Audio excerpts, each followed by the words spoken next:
Kemanapun kita melihat beliau, kita akan lihat wajah beliau khusyuk, takut sama Allah. Kemudian kita melihat murid-murid beliau sudah kemana-mana, luar biasa menjadi orang. Tapi beliau tetap tawadu, tetap rendah hati, tetap penyayang, dan tidak berlebih-lebihan. Salah satu ulama yang mewarisi daripada akhlak-akhlak Nabi Muhammad sallallahu alaihi wasallam, mewarisi daripada budi pekerti Rasulullah sallallahu alaihi wasallam, yang beliau dari sejak kecil kesibukannya menuntut ilmu. Yang beliau dari sejak kecil adalah yang selalu diterapkan dan didapat dari orang tua beliau, selalu terdidik dari akhlakul karimah yang dianjurkan oleh Rasulullah sallallahu alaihi wasallam. Dalam hadisnya disebutkan, innamal bu'ithu liutammima makarimil akhlak. Saya diutus oleh Allah Subhanahu wa taala untuk menyempurnakan akhlak.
Datang ke sini karena Habib Umar ini dimanapun datang, beliau Habib semiliat manusia, dimanapun beliau datang selalu membawa dingin. Dan saya yakin beliau datang ke sini karena bimbingan Allah Subhanahu wa taala dan mengetahui di Indonesia ada indikasi panas, dan beliau datang insya Allah semuanya menjadi dingin. Amin. Wailun liman ahmal mas'uliyatahu min zawjin aw ab. Maka celaka orang yang menelantarkan tanggung jawabnya terhadap istrinya, ayah daripada suami. Yaqulu sahibur risalah ala kullukum ra'in wa kullukum mas'ulun an ra'iyatihi. Pembawa risalah ini Nabi Muhammad menyatakan, ketahuilah setiap kalian adalah pemimpin dan setiap pemimpin bertanggung jawab atas rakyatnya. بنتك أو زوجتك أو أختك تخرج من الاقتداء بفاطمة الزهراء وخديجة الكبرى والصالحات إلى الاقتداء بفاسقة ومجرمة وكافرة وكاسية عارية وأنت تضحك. Istrimu atau anakmu, dia keluar dari peneladanan terhadap Siti Khadijah, peneladanan terhadap Siti Fatimah, dia keluar daripada peneladanan terhadap wanita-wanita mulia, malah lari meneladani orang-orang yang bejat, yang fasik, yang kafir, yang tidak beriman kepada Allah, dan engkau dengan ringannya bisa tertawa terbahak-bahak. إن ضحكت على هذا الحال فأخاف أن تبكي. Apabila engkau tetap masih bisa tertawa dan tersenyum dalam keadaan yang meresahkan ini, maka saya khawatir kamu besok hari kiamat akan menangis menggerung. لكن البكاء الذي لا ينفع. Tapi tangisan di hari kiamat tersebut tidak manfaat. البكاء الذي لا يرحم أصحابه. Tangisan yang tidak dikasihani esok di hari kiamat. هناك بكاء آخر ينفع. Ada tangisan yang lain yang bermanfaat. البكاء في الدنيا. Tangisan di dunia. تعظيما لله. Sebagai bentuk ta'zim dan pengagungan kepada Allah. خشية له. Karena takut kepadanya. محبة وشوقا. Dan karena cinta dan rindu. أو معرفة وذوقا. Atau karena pengenalan dan cita rasa. ترى أعينهم تفيض من الدمع مما عرفوا من الحق. Engkau melihat mata-mata mereka mengalirkan air mata karena pengenalan mereka akan yang hak. ورد وفد على رسول الله إلى المدينة. Datang rombongan berkunjung kepada Rasulullah di Madinah. فخاطبهم وبين لهم الإسلام. Maka Nabi berbicara dengan mereka dan menjelaskan Islam. ثم تلا عليهم آيات. Kemudian membacakan ayat-ayat Quran. ففاضت عيناه بالدموع. Maka mata mereka mengalirkan air mata. ومسح وجهه بيديه. Dan mereka mengusap mata mereka, air mata itu ke wajahnya. فقال له بعض الوفد أمن خشية الذي أنزل عليك هذا تبكي؟ Maka mereka berkata, beberapa rombongan tersebut, apakah karena rasa takut sehingga engkau menangis karena takut daripada ayat-ayat yang diturunkan oleh Allah ini? قال أجل أي نعم. Maka beliau pun berkata, iya, aku menangis karena takut kepada Allah. ومن أعرف بالله منه. Siapa yang lebih mengenal Allah melebihi beliau Nabi ومن Muhammad? أخشى لله منه. Siapa yang lebih takut kepada Allah melebihi Nabi ومن Muhammad? أحب لله منه. Siapa yang lebih dicintai oleh Allah melebihi Nabi Muhammad? صلوات ربي وسلامه عليه. Salawat dan salam dari ثم Allah قال atasnya. عمن اتصل بهذا المعنى القلبي لو أن باك بكى في أمة لرحمه الله. Dan beliau pun juga menyatakan di dalam hadisnya sebagai isyarat bagi orang yang memiliki hubungan kuat dengan makna ini, seandainya seseorang menangis untuk umat, satu orang menangis untuk umat, niscaya Allah akan memberikan rahmat kepada seluruh umat berkat satu orang yang menangis. أسعدنا بزين الوجود. Berikan keberuntungan dengan berkat Nabi Muhammad, أسعدنا بفخر الوجود. dan berikan keberuntungan kepada kami dengan berkat Syekh أعد Abi Bakar, علينا عوائد أهل الوفاء بالعهود. dan berikan anugerah kepada kami daripada keberkahan orang-orang yang menunaikan janji setia ولا mereka تصرف منا kepadamu. واحدا إلا كتب وقد كتبته عندك في أهل الوفاء بعهدك. Dan jangan kau pulangkan satupun dari kami melainkan telah engkau tulis mereka semuanya sebagai orang yang menunaikan sumpah dan janji setianya kepadamu. من الرجال والنساء لا تصرف منا أحدا إلا وأثبته عندك في ديوان أهل الوفاء بعهدك. Ya Allah, kaum laki-laki di antara kami dan kaum wanita, jangan kau pulangkan kami melainkan kau tulis mereka sebagai orang-orang yang setia dalam menunaikan janji dan agamamu. ونسألك الأمن يوم الوعيد Dan kami meminta kepadamu berikan والجنة يوم keamanan الخلود dan juga surgamu di hari مع kiamat المقربين الشهود bersama orang-orang yang kau dekatkan, والركع السجود orang-orang yang mengenal ruku الموفين dan لك sujud, بالعهود. yang menunaikan janji إنك setia. رحيم ودود Sesungguhnya engkau maha penyayang وأنت تفعل ما تريد dan engkau berbuat sesukamu sekehendakmu بجاه حبيبك المصطفى dengan berkat nabimu, nabi pilihan, وأهل الصدق والوفاء. dan orang-orang yang memiliki يا kesungguhan dan بر يا setia. ودود Wahai Allah yang يا maha baik كريم dan يا penuh cinta, الله yang maha dermawan, ya Allah. يا كريم يا الله Wahai Allah yang maha pemberi, يا ya كريم Allah. يا الله Allah. يا الله يا كريم يا الله يا كريم Ya Allah ya Karim, ya Allah ya Karim, ya Allah ya Karim.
وليحذروا التخالف بينهم والتخاذل وأطعن بعضهم في بعض.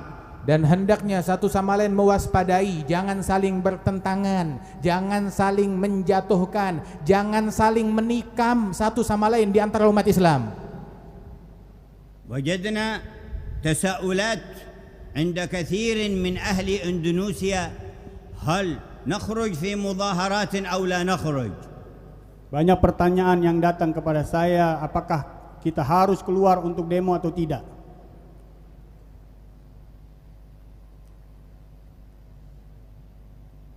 والأصل أن كلما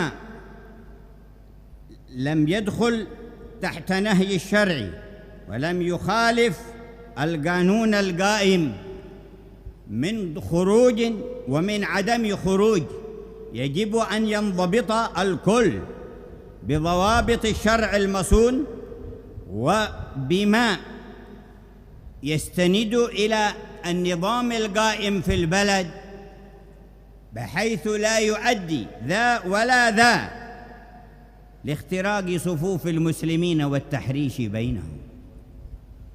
Dan sesungguhnya sumbernya, asalnya yang harus kita betul-betul fahami, baik mau keluar berdemonstrasi ataupun tidak keluar berdemonstrasi, segala sesuatu sumbernya hal yang tidak dilarang oleh syariat, hal yang tidak dilarang di dalam agama Allah Subhanahu wa taala, selama itu baik dia mau keluar demo ataupun tidak berdemonstrasi, selama hal tersebut tidak keluar dari ajaran Allah, dari kedua kelompok yang mau demo ataupun tidak, keduanya ini tidak melakukan pelanggaran-pelanggaran syariat ataupun aturan yang diatur oleh orang-orang yang berwenang di wilayah mereka, di pemerintahan mereka tersebut, maka semuanya itu boleh-boleh saja selama itu tidak menimbulkan perpecahan di barisan umat Islam.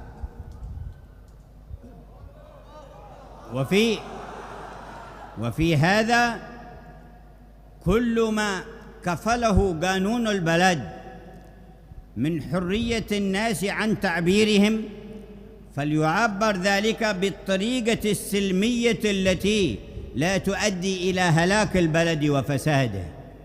Adanya pembolehan izin dari aturan yang ada di negeri kita untuk mengeluarkan ekspresi dan saran-saran yang untuk kita keluarkan, hendaknya jangan sampai terjadi perpecahan dan yang merusak keadaan di wilayah tersebut.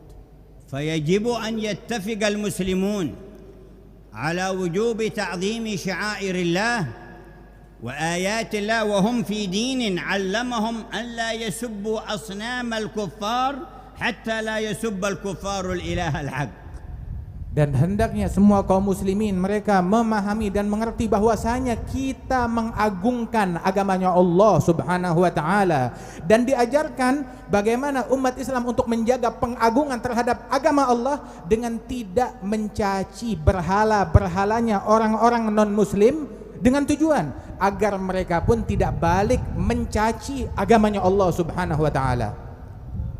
Wala yajuzu لمن خرج في مظاهرات أن يعتدي على أحد صغيرا كان أو كبيرا أو يهدم شيئا ليس له تهديمه، كما لا يجوز أن يسب من لم يخرج، ومن لم يخرج لا يجوز له أن يسب الذي خرج، وليعلم أنه متفق معهم في الأصل، وهذا التفكير كيف يعبرون لهم فيه نظرات واجتهادات.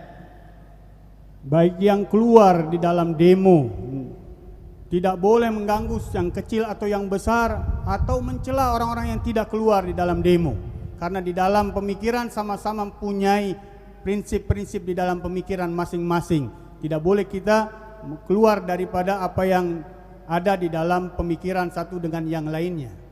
Kama annahu la haqqa fi hukumatin taghfalu hurriyat an-nas أن تضربهم بغير حق أو أن تعتدي عليهم، ولا حق لهم كذلك أن يعتدوا على بعضهم البعض ولا على الحكومة إلا بالمنهاج الذي ارتضاه الله تبارك وتعالى.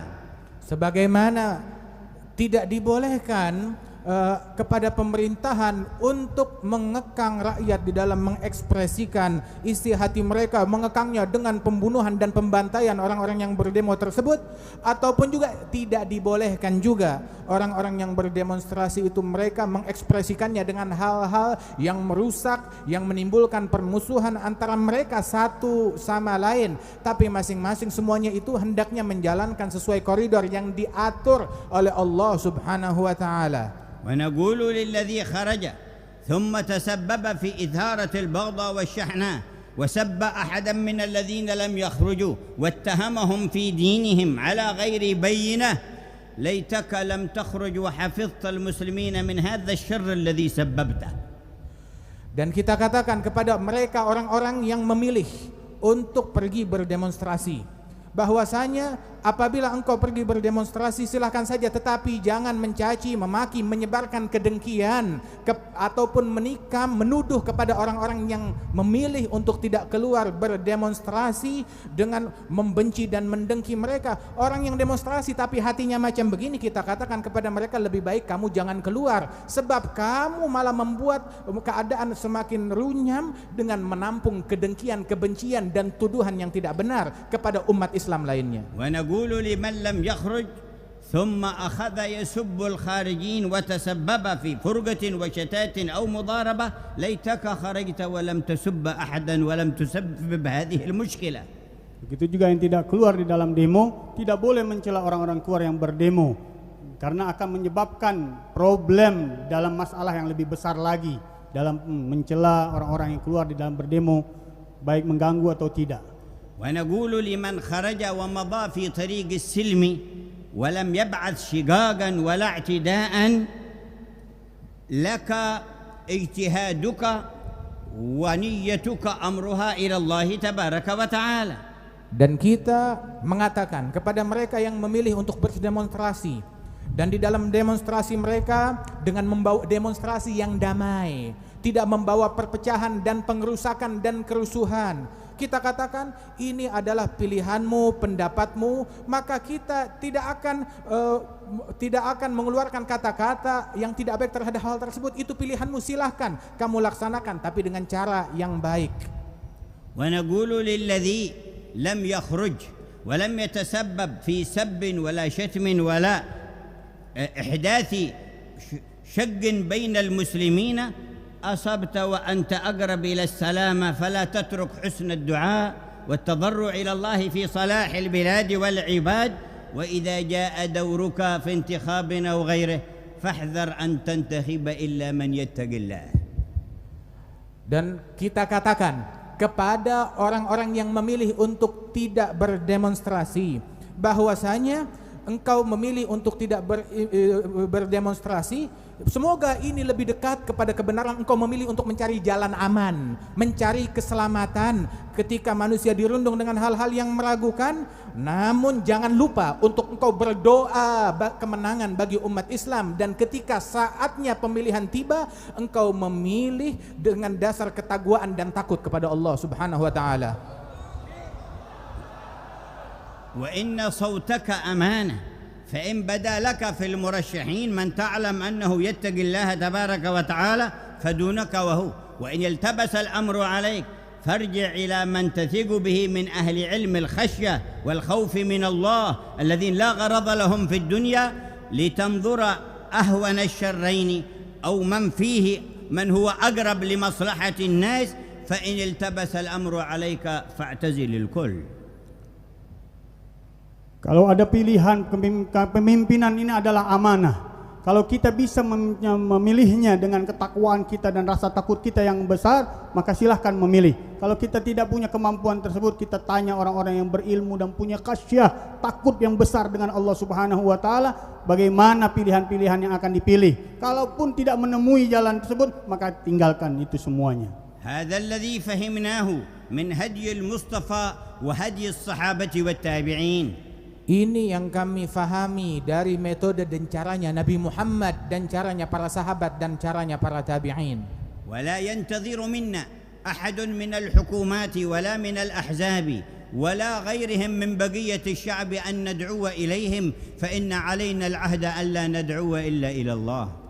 Dan partai-partai manapun juga, pemerintahan manapun juga, jangan tunggu dari kami untuk kami mengajak massa kepada kalian. Tidak, kami tidak akan mengajak massa kepada partai manapun, kepada calon manapun, sebab kami hanya mengajak manusia hanya kepada Allah, tidak lain. ونخاف أن يسود الوجه إذا خرجت كلمة نريد بها رضاء حكومة أو أحزاب أو شعب دون رضا الرب جل جلاله، نخاف أن يسود بها الوجه يوم القيامة. Kita takut wajah-wajah kita akan hitam kalau kita memberikan pilihan yang tidak diridhai oleh Allah Subhanahu wa taala. Ini yang akan mengkhawatirkan kami wajah kami akan menjadi hitam ketika berjumpa dengan Allah Subhanahu wa taala, telah memilih orang-orang yang tidak diridhai Allah Subhanahu wa taala. وهذا سبيل قدوتنا ونبينا. Dan ini jalannya Nabi Muhammad sallallahu alaihi wasallam, bukan mengajak manusia kepada partai atau pemerintahan tertentu atau kelompok rakyat tertentu untuk mencari ridha mereka, tidak. قل هذه سبيلي أدعو إلى الله. Katakan, inilah jalanku mengajak kepada Allah.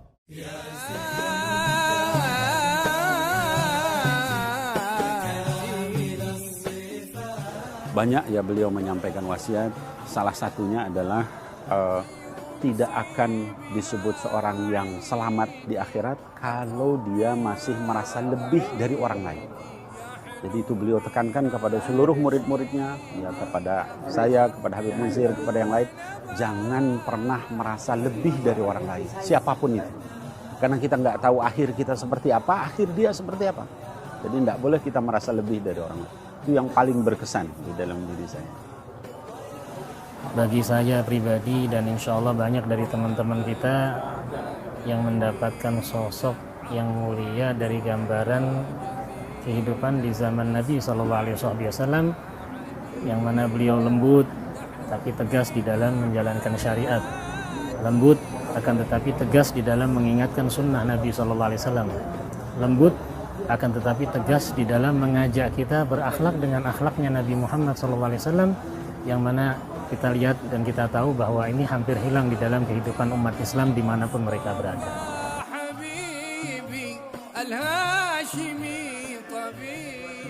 Pernah kami waktu masa belajar di Darul Mustafa, dan kami waktu itu masa hampir pulang kembali ke tanah air, maka saat itu saya pribadi dan beberapa teman merasa, kok kenapa saya harus keluar dari surga. Maka subhanallah di dalam satu majelis rohah, seakan-akan beliau melihat apa yang menjadi ganjelan di hati kami. Beliau mengatakan, kalau kalian merasakan ini surga bukan cuma di sini. Kalau di sini cuma kalian merasakan surga, maka kerugian yang akan kalian dapat. Kalau benar kalian merasakan ini surga, bawa pulang ini surga. Rumah kalian jadikan surga, masjid kalian jadikan surga, musola kalian jadikan surga, pondok-pondok kalian jadikan surga, bahkan dimanapun kalian berada jadikan itu surga. Artinya tempat untuk dekat kepada Allah dan menyampaikan rahmat Allah Subhanahu wa taala. Itu yang sangat berkesan ya.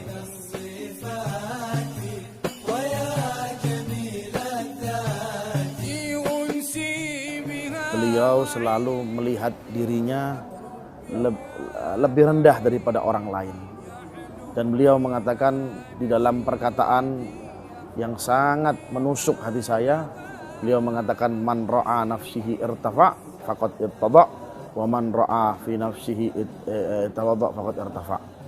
Artinya barang siapa seseorang yang melihat dirinya itu lebih mulia dari orang, wal iyadu billah min dzalik, kata beliau, adalah itu orang sesungguhnya orang yang paling jauh dari Allah Subhanahu wa taala. Begitupun sebaliknya, nasihat beliau, barang siapa seseorang itu lebih hina dari seseorang, hakikatnya dia adalah lebih mulia dari seseorang di sekitarnya. Tolong agar antum semua berdiri di tempatnya. Habib Umar yang akan datang kepada antum untuk bersalaman. Jadi langsung setelah itu baru kita mengambil foto. Di tempatnya antum, Habib yang akan datang kepada antum. Itu pelajaran yang begitu mulia, kerendahan hati beliau. Tidak pernah dalam diri beliau melihat lebih mulia dari seseorang. Ketawaduan yang diwariskan oleh orang tua beliau sampai Rasulullah Shallallahu Alaihi Wasallam.